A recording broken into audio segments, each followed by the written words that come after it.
last 15 years. It was pretty confronting, pretty shocking. Now desperate families are demanding justice. Governments are elected to look after people, not the bloody well poisoners. Hello, I'm Tracy Grimshaw. Welcome to A Current Affair. First, the toxic secret tearing a community apart. A single road with close to 40 of its residents diagnosed with cancer and hundreds more living in homes they can't sell because of the deadly contamination.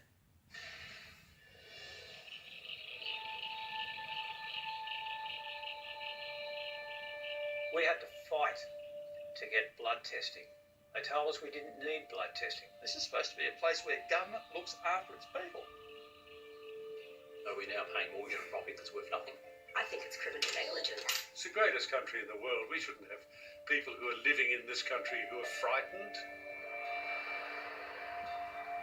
This is Cabbage Tree Road, Williamtown. On this 4-kilometre stretch, at least 39 people have battled cancer in the last 15 years. In fact, locals tell us if you live on this street, you're more likely to have had cancer than to have not. I knew the lady next door died from cancer. I knew the lady across the road had breast cancer. At first glance, Williamtown looks pristine and green. The perfect place to escape the rat race and raise a family. But the water supply, the lifeline to any community, for years held a toxic secret. It was pretty confronting, pretty shocking. Poisoning their little ones. Our doctor just told us, you can't go home.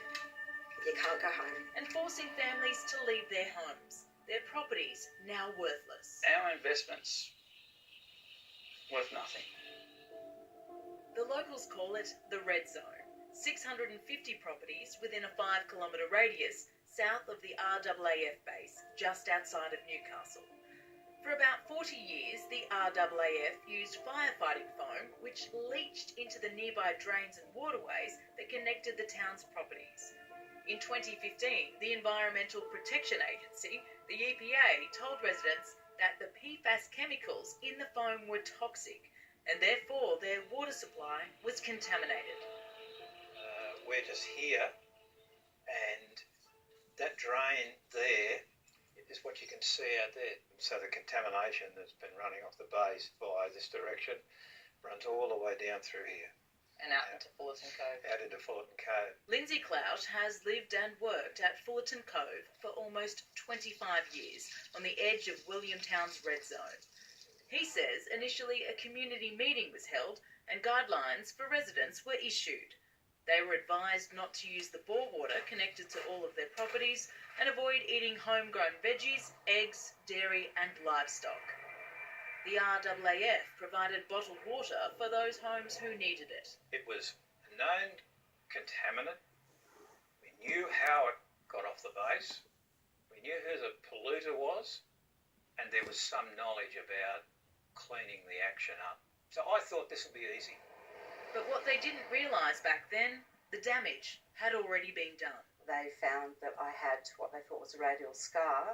It turned out to be a grade 3 cancer. Gayleen Brown considers herself to be one of the lucky ones. Her breast cancer was caught early, and she initially made no link between the disease and the contamination. But others started connecting the dots. In her street alone, there were 10 cases of breast cancer, 8 of prostate cancer, 5 of bowel cancer, 3 of stomach cancer, 3 non-Hodgkin's lymphoma, 2 leukemias and 2 liver cancers, amongst others.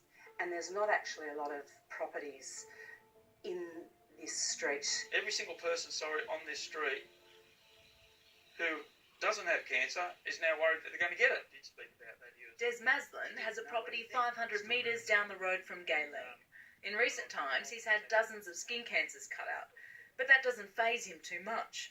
What upsets him more is the emotional toll it's taking on his children. I said to them, look, we've got to go and get blood tests, and my 12-year-old daughter won't. She's too scared. Simone won't go.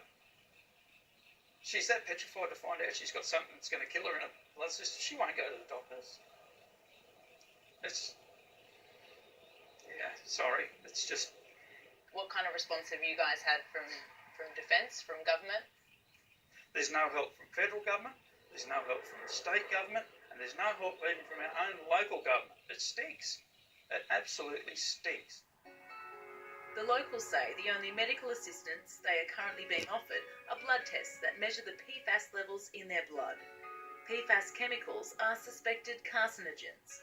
The UN Persistent Organic Pollutants Review Committee to the Stockholm Convention agreed that the chemicals are linked to 6 diseases, including cancer, and warrant a global response. The accumulation of the chemicals within his blood at 9 months old was already significant. Samantha and Jamie Kelly were devastated when little William's readings came back unusually high. We had been so thorough in our behaviour changes at home. We had stopped eating chickens and we'd stopped eating all the vegetables. William had never set foot on the grass outside our home. We had gone above and beyond what they'd recommended to the point of paranoid. Even more disturbing was baby Audrey Grant.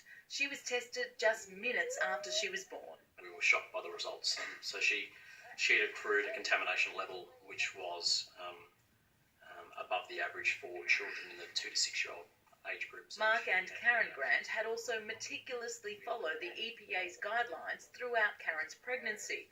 They'd taken every precaution, and yet their newborn baby was contaminated with a chemical, and they were told it would take decades of living away from the exposure before her levels would recede. For both the Kellys and the Grants, there was simply no choice. They had to move. We're now paying a rent and mortgage at the same time, had to pay moving costs. We didn't want to wake up in 10, 20 years' time and sit there and be faced with a confronting situation and sit there and say, I'm sorry, Dempsey, I'm sorry, Audrey, we should have moved, but we didn't. We don't want to face that. So both families have paid moving costs, all while paying off their mortgage and paying rent on a new home. They can't sell. In fact, no one in the community can. There's no point. Property values have plummeted. This area will be forever labelled with the fact that it's contaminated because mud sticks. Would you buy a place here? Hell no. No, that's it. And that's it. Why would anyone want to buy a place or live in an area like this? There's a story about a man who paid $1 million for a piece of property in that area. Now he's just sold it for $300,000. Who can tolerate a loss like that?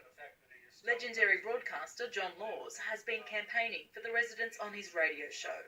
He says the failings of the government to provide any compensation or solutions to the contamination is appalling. It's bureaucratic bullshit. That's what it is. They're just putting it off and putting it off and putting it off, and it's an unsatisfactory situation for the resident. With no answers from the government, no answers from Defence, the people living in the red zone have banded together to launch a class action, all 450 of them, demanding compensation for their now worthless properties. What do you need Defence to do in this situation?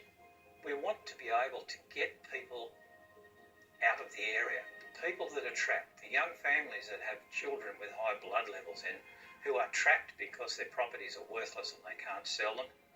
To add insult to injury, a recent independent review into the contamination found that the Department of Defence knew about the problem years before they told residents, potentially as early as 2003.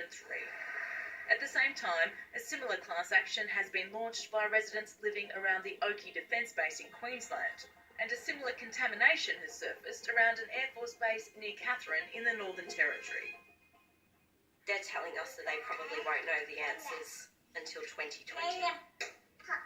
They want residents to continue to live and to continue being exposed for years more before they can tell us if there's any possible health effects or not. We're not their lab rats. But then there are those who feel they have no choice but to wait. Gayleen says she'll remain living and operating her horse riding school in Williamtown because she cannot afford otherwise. Until I have that actual proof, until the soil is tested, the grass is tested, I will continue to let them live off the land. What happens on the day where you do get scientific proof? I'd walk away. I'd shut the door and walk away.